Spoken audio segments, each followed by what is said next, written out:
大婚前夜，自小养大的竹子精化作了我的模样，一直捅穿了我的胸膛。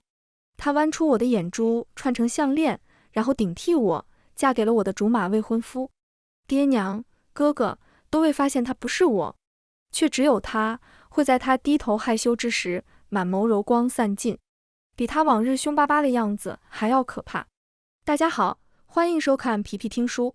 洞房夜，烛影摇红，齐敏披着夜色走近，俊逸风流，轩然遐迩。新娘的盖头被掀开，女子娇美夺目，艳绝无双，唇边笑容的弧度都与我别无二致。齐敏怔愣了一瞬，似是看直了眼。我想起昨晚南天竺说的话，他说他其实很早就能化醒了，隐忍许久，等的就是这一天。他说他嫉妒我的身份地位，嫉妒我从小受尽家人宠爱，但最嫉妒的是我拥有一个如此完美的夫婿。他只看过他一眼，便深深地爱上了。他说幸好齐敏不爱我，不然他会忍不住将我挫骨扬灰，什么都不会留下。他要让我仔细看着齐敏是如何一步一步地爱上他的。可怎么可能呢？齐敏的凶名全京城无人不知，他曾策马拖着一人跑了一整条街，生生拖出一路的血痕，只因那人言语轻慢，得罪于他。这样的人面对我时，也永远是冷着一张脸，没有半分喜爱。甚至有人恭喜他娶了我这个高门府邸的嫡女时，他也仅淡淡来了句，不过是父母之命媒妁之言，无聊得很。所以我很早就知道齐敏不爱我，甚至是讨厌我。喝下合卺酒，齐敏温柔道：久等了，累吗？说完，他便开始帮南天竺拆卸沉重的头冠，先摘掉，不然脖子会酸。嗓音温柔，眼含笑意，这样的齐敏是我未曾见过的。南天竺很欣喜，乖乖仍由齐敏动作，一双眼牢牢地锁在男人身上。之前不是很怕我？齐敏看了一眼他，淡淡发问。那都是小时候的事了。南天竺柔柔地开口，如今你已是我夫君，哪有害怕自己夫君的道理？齐敏听罢，没再说什么，只是目光一直在南天竺身上。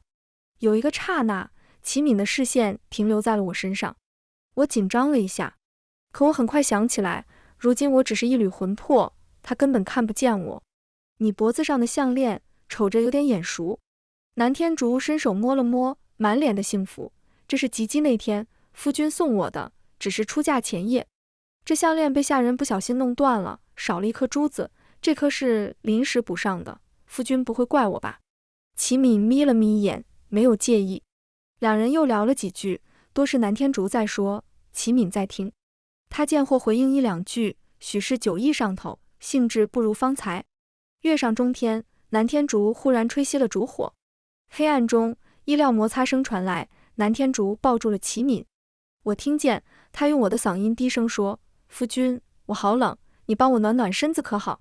软玉温香，红烛暖帐，之后会发生什么，可想而知。可齐敏却拒绝了他。眼下我饮多了酒，已是大醉，行房恐会委屈了娘子，今日便早早歇了吧。虽是拒绝，嗓音却极尽轻柔，仿佛生怕眼前人听了委屈。不知为何，我心口有些堵，为自己的死去，还是为齐敏的态度，我说不清。齐敏刚走，南天竺便换了一副面孔。他天真的笑着，抹撒着我那颗圆润的眼珠子。你常说齐敏很凶，是煞神，可他对我明明温柔的不像话。看来他很喜欢我。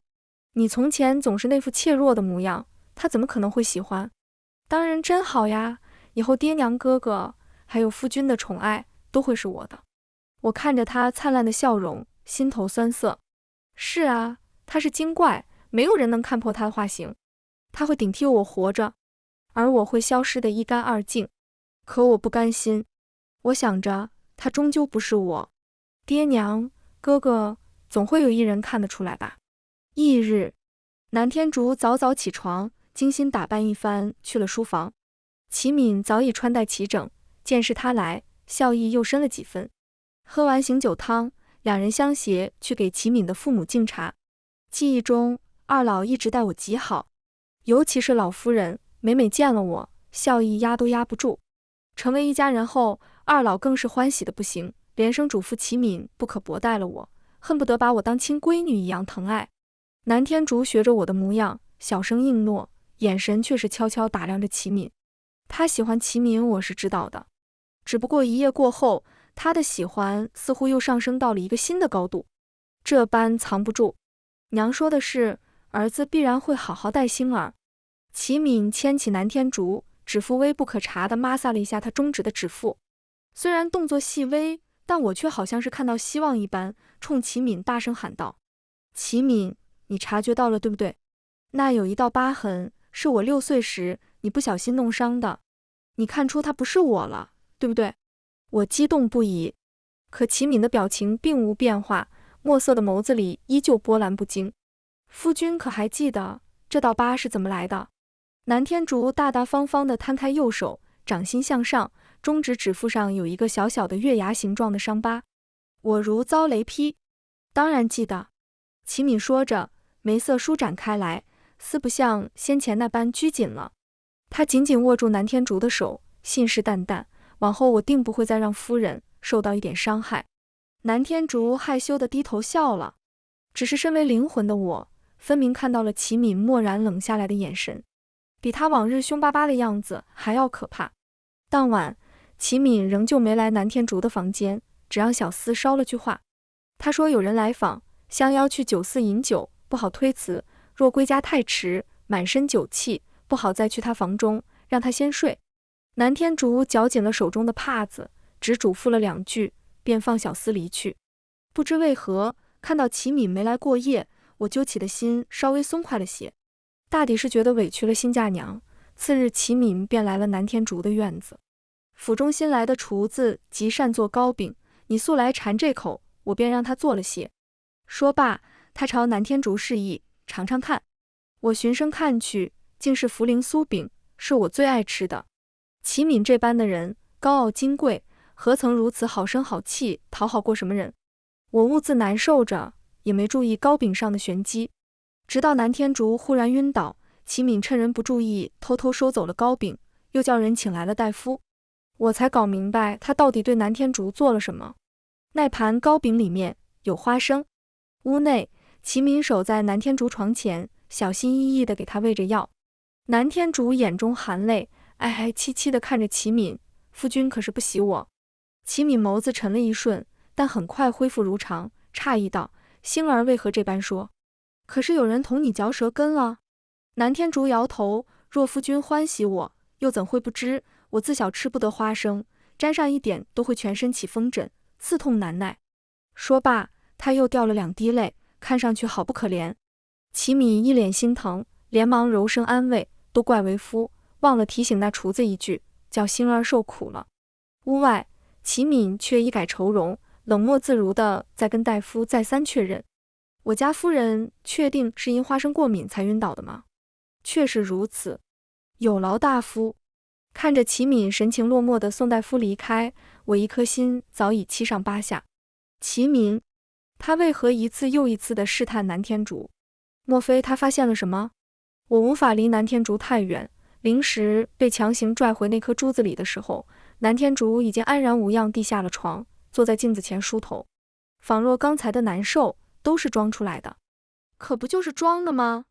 我6岁从雪地中救起快要冻死的他，将他移栽进院中。据他所说，那时他便已开了灵智，想来也是那时他默默记下了我所有的喜好习惯。也就是说，他一早就想好了，早晚有一天他要取我而代之。当晚，南天竺托人去请齐敏回寝，齐敏再一次拒绝了。夫人还未痊愈，行房恐会影响身体，此事不急于一时，来日方长。南天竺虽有些遗憾，但还是欣喜占了上风。夫君这般为我着想，果真是爱我至深。我冷冷地看着他，只期盼明天回门，爹娘和哥哥能看出他这个冒牌货，替我报仇。3朝回门日，南天竺很期待，早早地起床梳妆，还不忘同我炫耀，马上就要见到爹娘和阿兄啦，好开心。不知道他们有没有想我？肯定是想了的，毕竟我是他们唯一的女儿，唯一的一个。马车早已备好，齐敏牵着南天竺坐进马车。很开心。齐敏随意地问道。当然啦，我第一次这么久没见他们，还有点不习惯。他絮絮叨叨地说了些我年幼时同家人相处的闲趣，都是些零碎小事，有的连我都记不清了。那时我身子弱，平素不常出门，也不爱赴那些官家夫人的小宴，也就没什么朋友，闲时无聊，只能和院中的南天竺聊天。我说了很多，从娘亲最拿手的桂花芙蓉饼，到阿兄外出为我折的一束小花，原原本本，事无巨细。谁曾想，反而成全了他。齐敏一直默默听着，偶尔笑笑，没再开口，又是那一副兴致缺缺的样子。他从前也是这般心事重重吗？我不知道。对于这位竹马，我似乎从没有真正的了解过。侯府门前，马车缓缓停下，车帘卷起，迎面便是一张年轻英俊的脸。他灿烂地笑着，眼角眉梢尽是喜意。我一怔，那是阿兄。南天竺如一只归巢的小雀鸟，蹦蹦哒哒地扑进阿兄怀里。被扑了满怀的男人没有半分着恼，反而双臂护住了小姑娘的身子，唯恐她摔倒。小丫头都出嫁了，还怎么不规矩？哪里像个大家闺秀？阿兄嘴上不饶人，可眉目带笑，半分没有指责的意思。星儿好想阿兄啊，阿兄答应给星儿的簪子呢，该不会忘了吧？哪敢呀，早给你备上了，等下就拿给你。我飘在半空，愣怔地看着这一幕，眼眶阵阵发酸疼。阿兄还是那么温柔，可那不是我啊！可嗨嗨！我听见这熟悉的咳嗽声，回头望向来人。阿爹！我飘向他，急急唤道。可阿爹却直直穿过我的身体，走向南天竺，嗔怪道：哼，眼里只看得到你阿兄。哪有啊，我也好想阿爹的，阿爹莫要恼了星儿呀。他语气娇娇的，抓着我爹的手臂左右摇晃，却哄得人只想更宠他一些。我爹笑得开怀，我却觉得刺眼极了，恨不得撕开南天竺拽着我爹手臂的那只手，让这个精怪离我的家人远点。阿爹，我在这里啊！阿爹，他不是南星，我才是南星啊！阿爹，您看看我，我在这里啊！我爹却只是目光掠过我，看向一直安静旁观的齐敏。辛苦你照顾星儿了。齐敏颔首，岳父见外了，星儿是我的妻，我自然会护着她。我爹满意了，拉着齐敏就往府里走去。府一入院，便迎上了我娘的身影，温柔娴雅的美妇人站在檐下，望过来的眼神急切又期盼，只一眼便叫我痛彻心扉。我的阿娘啊，又瘦了些，还憔悴了，怕是因为太思念我，怕我被夫家不喜，怕我日子过得不顺心，怕我离了家吃不好睡不好，委屈了自己。我没忍住扑向他，却见他已经笑着抱紧了南天竺，满眼都是慈爱。阿娘，星儿好想您。好星儿，阿娘也想星儿，快让阿娘好好看看。我娘抚摸着南天竺的脸颊，没忍住又掉了几滴泪。在国公府可好？有没有惹祸？管理钟馗要多向你婆母学习。齐敏平日忙，不要总给他添麻烦。好好好，知道了，我没有总给他添麻烦，不信你问他。他拉着齐敏的袖口，娇憨地笑了笑。齐敏浅浅应着，对着我娘拱手行礼。星儿乖巧懂事，我父母都很喜欢她。那就好，那就好。一家人围坐正堂，气氛十分热闹。我站在一边静静看着，只觉得被一桶冰水浇了个透心凉。无人辨出南天竺不是我。饭后，阿兄将他精心雕刻的木簪捧到南天竺的面前，诺，小兔子。他说的是木簪。我属兔，又生得白净乖巧，阿兄总爱逗我，叫我小兔子。这个簪子我追着阿兄讨了很久，饶了好多句，阿兄真好，最喜欢阿兄，才让阿兄松了口，为我亲手雕这簪子。如今它被插在南天竺的发间，我贪婪地看着他们其乐融融的，直到眼眶酸涩，泪意再也止不住。爹娘，阿兄，求求你们也看看我吧。南天竺一边逗着阿爹阿娘笑，一边跟阿兄打闹，却不忘往我这边投来一个挑衅的眼神，好似在说别哭了，他们看不见你的。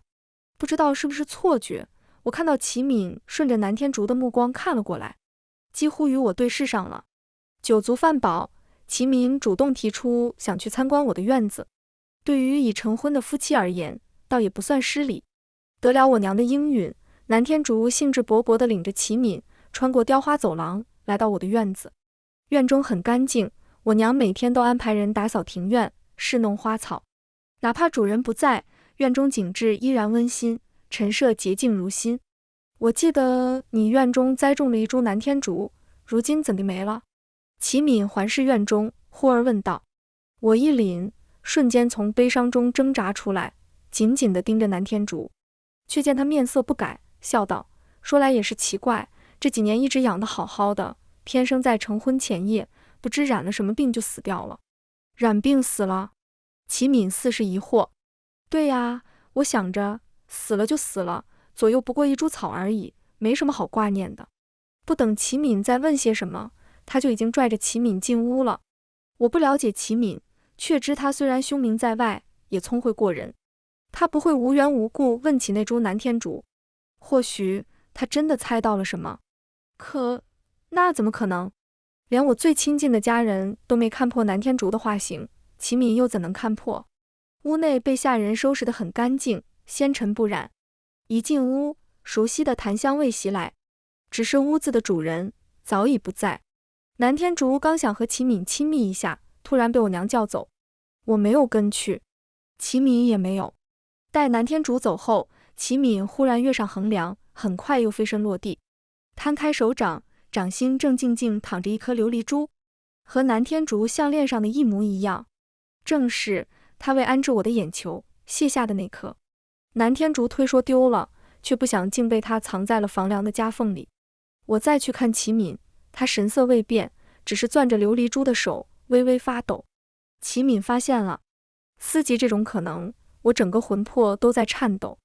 他是怎么发现的？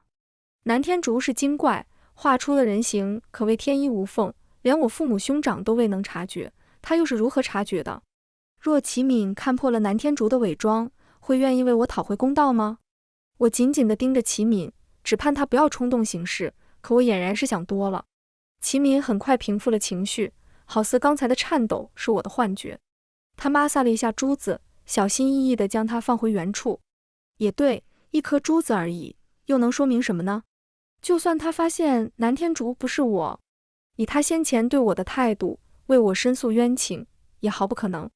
这些年跟在他们身边，我看得清楚，齐敏对南天竺显然跟对我态度不一样。想到这，我内心的酸楚又浓烈了几分。待南天竺回来，齐敏也没和他提及珠子的事，只是沉默了些。南天竺自顾自说着话，也不知有没有察觉齐敏的疑心。之后又过了几日，我却没能见到齐敏的身影。南天竺也急，他一心想同齐敏圆房，逮不到人就去找齐母告状。果然，齐敏这夜便来了南天竺的院子。几日不见，他清减了不少，穿的倒是意外的素净，哪怕是这样，也是一派翩然之姿，如玉公子，云胡不喜？连我都被迷了眼，更何况是南天竺了。他不错眼地瞧着，一张俏生生的脸蛋羞得通红，待齐敏走进屋中，更是匆匆上前，生怕他跑了似的，说出的是爱，热烈又大胆。夫君，我好想你。他伸手想抱住齐敏，却被齐敏制止了。作罢，又用衣袖遮住口鼻，咳嗽了几声。星儿，离远一点，为夫染了风寒，怕是会过了病气给你。南天竺小脸明显皱了起来，却明显不是为着齐敏的病。我又不会生病，才不怕呢。闻言，齐敏眉头不着痕迹地动了动，却没有方才那般抗拒了。南天竺见他态度变化，软着声音哀求道：夫君，今晚就宿在我这里吧。他将脸凑近齐敏的胸膛，见齐敏没有抗拒，轻轻贴了上去。良久，齐敏嗓音低沉，道了句好。我朝他看去，只见他眉眼尽是冷淡，哪里见得到方才的半分柔情。齐敏留下过夜，南天竺很是高兴。他命下人准备了一桌子丰盛的晚膳，兴致勃勃地同齐敏讲着这几天发生的琐事。娘同我说，你只是看着冷，心却是热乎的，也是疼我的，让我主动点，好早些为国公府开枝散叶。他为齐敏布着菜，娇声道：星儿也想给夫君多生几个孩子。齐敏眯了眯眼，定定地看着南天竺，良久才应了句：好啊，你想要孩子，我便给你。一句话让南天竺开心的差点跳起来，却让我如坠冰窖。大概这就是喜欢了吧。日日见他与南天竺甜蜜相处，见他对南天竺的各种偏爱，他这般动情，想来对着我是做不来的。不知为何，我心中陡然升起一丝嫉妒，既盼着他能幸福，又怕他太过幸福。我这厢兀自伤神，没注意到齐敏摩擦着婉言的手，不着痕迹地为那碗酸梅汁中添了一味药。看着南天竺喝下那碗酸梅汁，他又不动声色地收回了视线。这顿晚膳一直用到月上中天，隐约间我闻到空气中飘出一缕幽香，寺庙中檀香，沉静中揉进了几分禅意，耳边仿佛有佛钟敲响，静谧而悠长。以鬼魂之身飘荡了许久，我本该最怕这种出自佛门的物时，可不知为何，我却感觉周身一阵暖意，很是舒服。南天竺自打喝下酸梅汁，就小脸泛红，一副动情的模样。眼下嗅着这幽香，神情更加迷离，望着齐敏道：夫君，你身上好香啊。齐敏居高临下地望着他，神情淡淡道：是吗？那你喜欢吗？南天竺双眼仿佛失去了焦距，喜欢。烛火不知何时已熄灭，我看不清齐敏的脸色，昏暗中他的嗓音似比这凉夜还冰冷几分。你喜欢就好，这香正是为你准备的。真的吗？夫君对星儿真好。南天竺蹭了蹭齐敏的胳膊，失了神智一般，好香。夫君，我们圆房吧。受南天竺的影响，我也渐渐开始昏沉。丧失意识的最后一刻，我看见齐敏将南天竺推倒在床榻，低声道了句好。再次醒转，已是第二日。睁开眼便见南天竺梳着妆，满脸艳足。我忽然记起了昨日之事，心脏仿佛被钉入尖刺，疼得呼吸不畅。果然，齐敏眼中偶尔出现的冷意是错觉吧？他还是喜欢他的。见我失落，南天竺喜滋滋地同我炫耀：南星，昨夜夫君同我那般痴缠，你可见着了？我一阵苦笑，昨夜那股不知名的幽香让我顷刻间失去神智，又如何见了那种事？眼下我倒是开始庆幸自己晕了，不然眼睁睁看着齐敏与别人欢好，我怕是会受不住。南天竺显然也不是在认真问我，只道：夫君很是疼爱了我许久，我百般求饶，才肯放过我。他眼波流转，笑得灿若春花，男女欢爱竟是那般滋味，可惜了，你已无福消受。说罢，他嗅着残留幽香的床帐，竟是不顾方才装扮好的头饰，沉醉般的又倒回床上，转瞬间便又睡了过去。连续几日，齐敏都宿在南天竺的屋子，兰心院夜夜幽香，我也夜夜陷入昏睡，至翌日才会转醒。南天竺也愈发被懒，白日里醒得很晚，每每醒来不多时又会睡过去。齐母见他这般，唯恐他身子有异，特地找了全京城最好的大夫看诊。这一看便是大喜，南天竺怀孕了。何大夫反复确认过后，齐母喜滋滋地送走老大夫，还额外多给了一锭银子。阿爹阿娘不方便过府探望，却也将几车厚礼送进了国公府。一女怀孕，两家欢心。就算是连日来忙忙碌碌的齐敏，也难得回了府。她的反应倒是意外的平静，似成竹在胸一般。虽然不曾喜形于色，也送了不少适宜孕中女子食用的吃食。南天竺初出化形，便很迷恋人间的佳肴珍馐，先前食之还有所克制，近来却是松懈了很多。许是怀孕所致，又或许是以为齐敏的心已尽在他掌握，南天竺在饮食方面越来越不加以节制。偏生齐敏还惯着他，每每他提出想吃什么，齐敏必会为他取来，让他尽兴。齐敏曾笑着对他说：想吃就多吃点，星儿怀孕已然不易，为夫怎可苦了星儿的嘴，必是在稀罕的吃时，为夫也会为你寻来。听了这话，南天竺果然笑得更娇羞：夫君，你待我真好。话落，还瞥了眼我的方向。我失魂落魄了好几日，眼下他这若有似无的炫耀，听在耳中已然麻木。恍惚间抬眸，倏然对上齐敏的双眼。我想我大概是眼花了，竟从他深邃的双眼中看到了隐隐压不住的悲戚与疼惜。齐敏又开始忙了，连日不回家。齐母逮不到人，似是内疚，便让人可劲地往府里送个色吃食补品，绫罗珠钗更是从无短缺。南天竺也似乎并不在意夫君的疏忽，每日吃了睡，睡了吃，单调又悠闲。联想阿娘曾同我说的，她怀阿兄时的艰辛与不易，我隐隐觉察出一丝不对劲。某个念头闪过脑海，我却没有抓住。就这样，南天竺不出意外地发福了。他做人后，头回感觉到了懊恼，摸着自己圆润的脸颊，他委屈地向齐敏讨安慰。齐敏却头一次没有安慰他。端方俊雅的男人仅仅立在那里，也美成了一幅画。可他的面容是美丽，气场却无端的冷淡。他将南天竺上上下下打量了一遍，蹙眉不语。沉默的时间越长，南天竺越慌乱。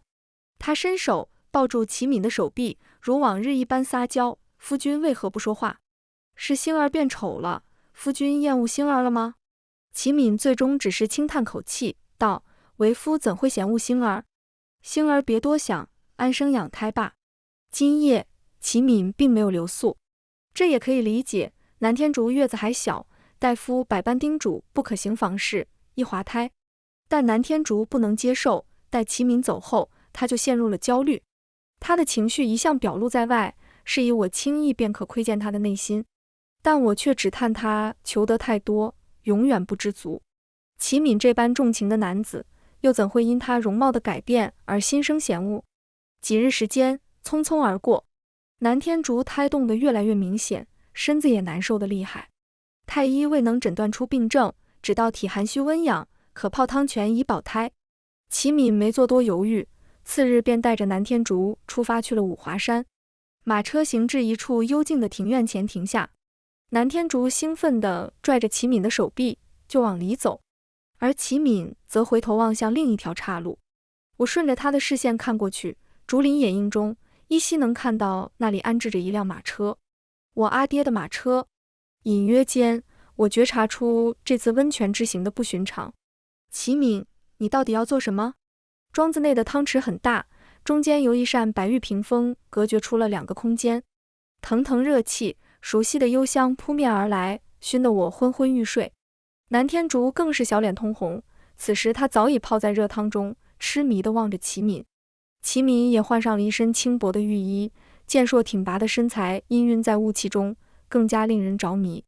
他下水，坐得离南天竺远了些，蹙起眉盯着他脖子上的项链看了许久，直到南天竺唤他，才抬眼，却不是看向南天竺，而是不远处的那扇白玉屏风。我曾听闻一个传说，想着你也许会很感兴趣。他突然道。南天竺不知何时已经蹭到了齐敏身边，迷蒙地应道：“什么传说呀？”从前有位女侠，偶然救下一只受伤的灵蛇，许是羁旅孤独，女侠竟将灵蛇视作了友人。听罢，我心中猛然一紧，直直地望向齐敏，却见齐敏微微垂了眸子，脸上浮现出一抹沉痛。可灵蛇到底是精怪，沾了太多人气，便生了妄念。他羡慕女侠的潇洒恣意，又向往她策马江湖、逍遥快活的日子。久而久之，羡慕逐渐变为贪念，于是他决定取而代之。他用尽全部妖力，引动了一个十分阴毒的术法。某日，趁着女侠不备之时，他化作女侠的样貌，在女侠惊诧的目光中，一直捅穿了女侠的胸膛。他处理掉女侠的尸身，取下其剑穗上的一根丝线，将女侠的一魄封印其中，又将她镇在了女侠的埋骨之地。随后，他又将女侠的韧带抽出，化作普通丝线汇进剑穗中，随身携带。如此，女侠便魂魄不全，无法聚集煞气化为厉鬼，也无法被引入地府轮回转生。只等749天，她便会自行魂飞魄散。到那时，灵蛇便可作为女侠，永远地活着，直到遇见下一副令她满意的皮囊。齐敏垂眸，看向南天竺，问道：“你以为这灵蛇如何？”不等南天竺回答，齐敏又问：“你觉着他该不该死？”南天竺似是没察觉他语气的变化，歪了歪头，无辜地道：“难道不是因为女侠识人不清才会有此疑惑吗？若女侠不那么天真，灵蛇又如何能乘虚而入？说到底，是他自己愚蠢罢了，与灵蛇何干？灵蛇只是想尝尝做人的滋味罢了。若我有实体，真恨不得冲上去撕了南天竺的嘴。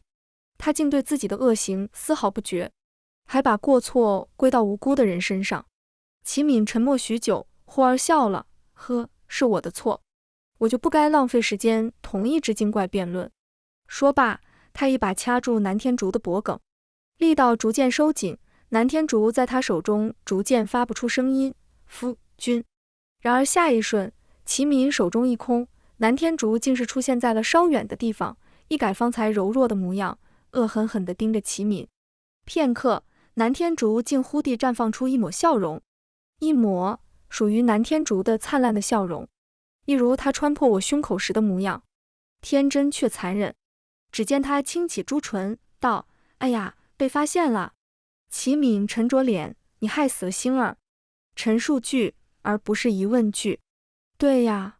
南天竺嘻嘻一笑。就在我们成婚的前一夜，一阵悲悯的哭声忽而从屏风后面传来，这声音是阿娘。我猛然望去，身体也开始微微颤抖。南天竺却全然不在意，反而满是兴奋，继续说着：“啧，南星真脆弱啊，我只往他胸口戳了那么一下，他就死了。嘻嘻，要怪就怪他不该那么幸福，爹娘宠着，哥哥疼着，还有个把他捧在心尖上的小郎君。”南天竺大笑着，句句戳心。屏风后传出脚步声，随后便是阿兄压抑的怒声：“爹，别拦着我，我要活剐了这该死的精怪！星儿，我的星儿啊，星儿！”阿娘的哭得声泪俱下，竟是直接昏迷了过去。我担忧地飘过去，看到了阿爹双眼泛红，紧紧抓着阿娘的手。阿兄颤抖着嘴唇抱过阿娘，不甘心地朝屏风看去，复又转身狼狈地离开。我无能为力，只能任由家人离去。见此情景，南天竺笑得更加开怀，随后他看向不为所动的齐敏，脸上又浮现出一丝遗憾：“哎，本来我还挺喜欢夫君你的，但你偏要说这些让我伤心的话。夫君，你不乖哦。”话落，他抬手便向齐敏袭来。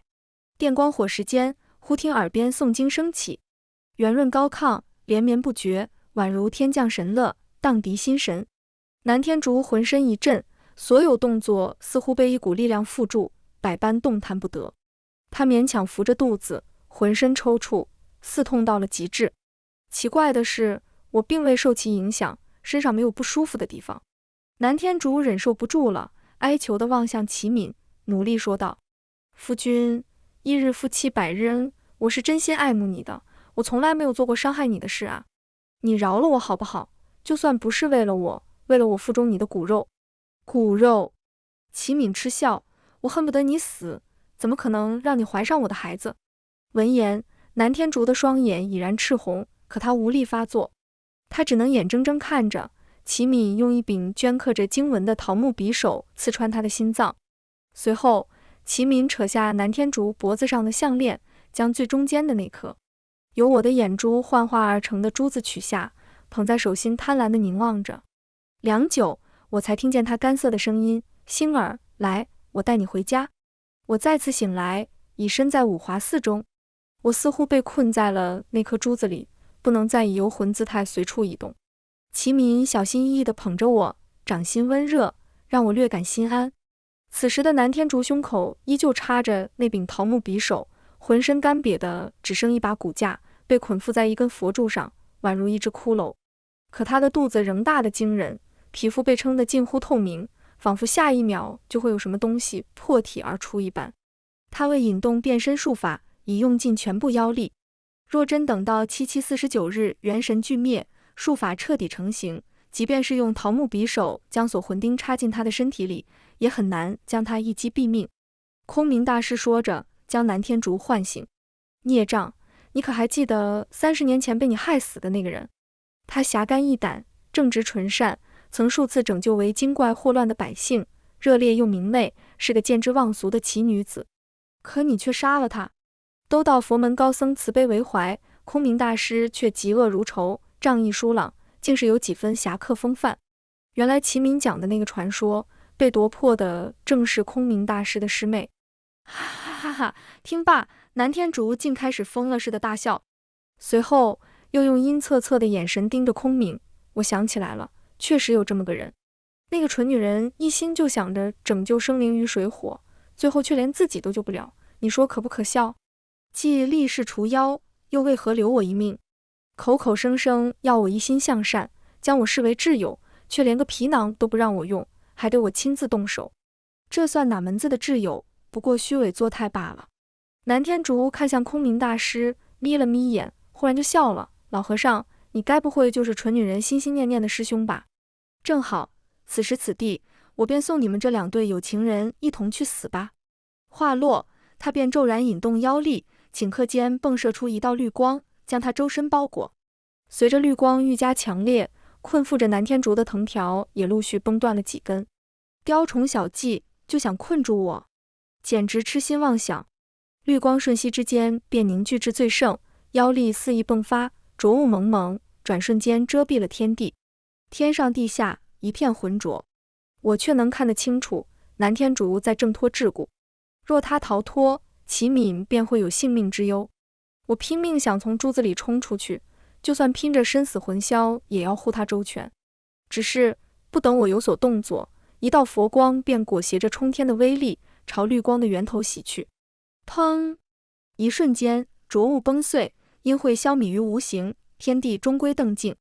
南天竺仿佛破布一般瘫软在地上，只于一双不甘的眼眸死死瞪着空明大师的方向。待齐敏走近，他又瞪向齐敏，良久，问出了我一直想不通的事：你是怎么看出来的？我的画形那么完美，区区凡人，你怎么可能识破？我看向齐敏，也在等一个答案。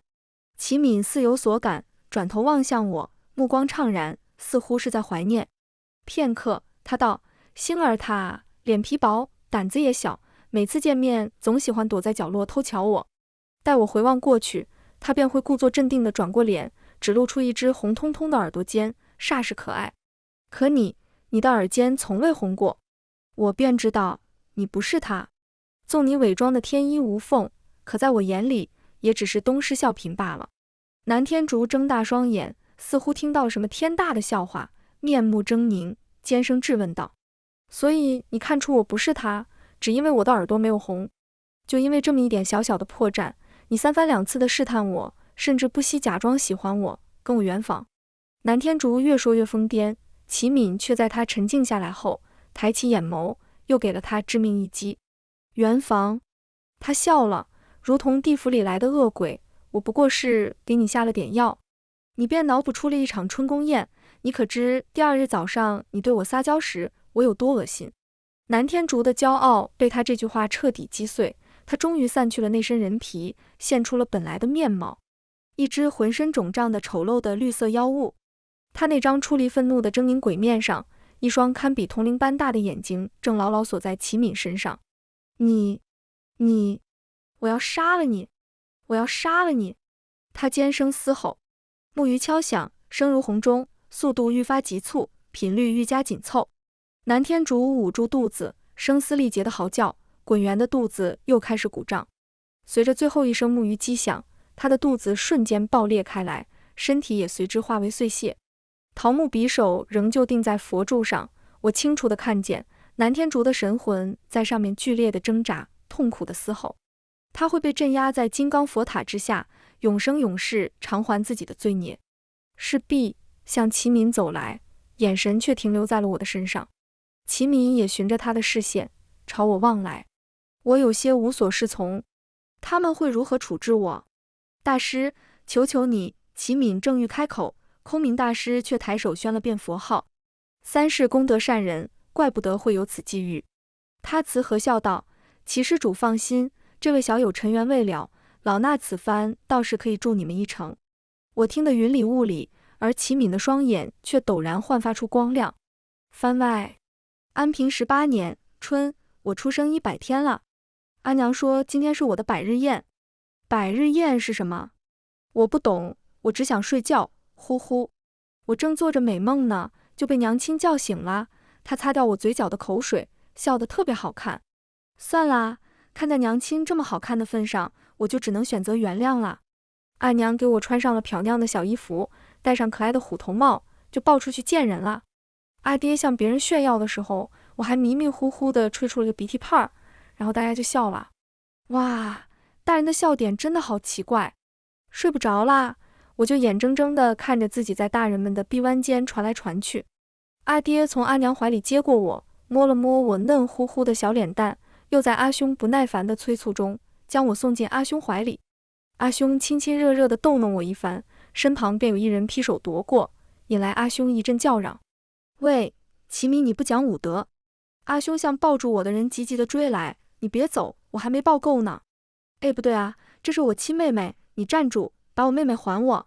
他这番作态又惹得饮宴宾客们一阵开怀，而我正睁着大大的眼睛看着这个把我抢走的人，他也正低头瞧着我，眼中满是笑意。哇，他笑得真好看。不笑应该也很好看。我宣布，从今天起，他就是囡囡的漂亮哥哥啦。他在我的额头落下一个吻，说了句我听不懂的话：星儿，这次要平安顺遂的长大呀。我听不懂他在说什么，只咯咯傻乐。内心深处看见他我就高兴。好啦好啦，你也抱够了，走吧，要开宴了。阿兄拉着漂亮哥哥回到宴中时，阿爹正在为我的名字苦思冥想。叫望星吧，南望星。我听见漂亮哥哥说，他的眼睛亮晶晶的，4揉碎的星字，不是遗忘的忘，是希望的望。安平22年，我今年4岁了。阿兄曾说过，我们长大后就会有很多烦恼。我想，我大概是已经长大了。虽然我只有4岁，但这并不妨碍我已经拥有了很多烦恼。比如阿娘夹进我碗里的青菜，阿爹每次和我贴贴时扎人的胡茬。再比如阿兄什么时候能放弃为我雕刻小兔子的想法，他院中光秃秃的树都快被他砍光了。月前他与漂亮哥哥打赌，谁能在1个月内为我雕刻出一只小兔子，就算谁赢。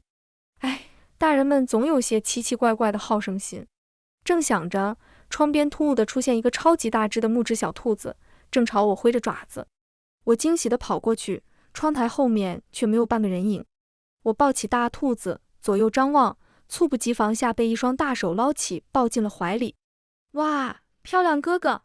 比起新朋友大兔子，漂亮哥哥的出现显然更令我开心。星儿喜欢我送你的大兔子吗？他笑着，嗓音清润温柔。喜欢，星儿喜欢。漂亮哥哥送的，星儿都喜欢。他似乎更加开怀了，又允诺了我大花猫、大松鼠、大狗狗，好多好多技巧务实。嘿嘿，大人们的好胜心还是多多益善的好呀。安平32年，我14岁了。去岁以来，我开始频繁做同样的梦。梦中我被人所害，幸得夫君不弃，四处求助，才摆脱魂飞魄散的命运。直到昨日，我才确信梦中所经历的一切都是真实的。记忆陆续苏醒，前世的种种恍如昨日。前世的最后，我受到空明大师的点化，重新投胎。阿娘舍不得我，以高龄之身拼了半条命才生下我，所幸只是惊险了些，阿娘的身子并无大碍。这辈子我仍然受尽宠爱，性子却与前世大相径庭。爹娘再不将我拘在后院，我便成日跟在阿兄屁股后面跑遍了整个京城。而齐敏没再娶妻，因为这事京城中待嫁的姑娘没少伤心。她自告奋勇当了我的武师傅，不是带我出城打猎，就是去军营中与人切磋，与我亲近，却又保持着距离，从无越界。她教我要活得肆意随心，勇敢无畏，却对前世的种种绝口不提。我不知心中是何滋味，但我却明白，我不能再拖着她。她应该有自己的家庭，结婚生子，而不是空等我2辈子。我决定外出闯荡。意外的，爹娘和阿兄都很平静地接受了这个提议。也是，这辈子我已不再是柔弱的高门贵女，他们自是不必担心。离开的那天，我没有和齐敏告别。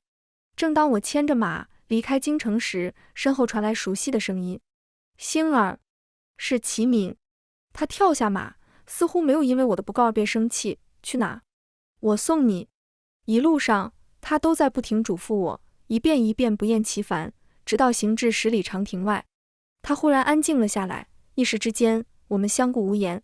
片刻后，他才道：“走吧，一路珍重。”我颔首，见他转身，才踌躇地叫住了他：“启敏。”他身形微顿，转身看向我。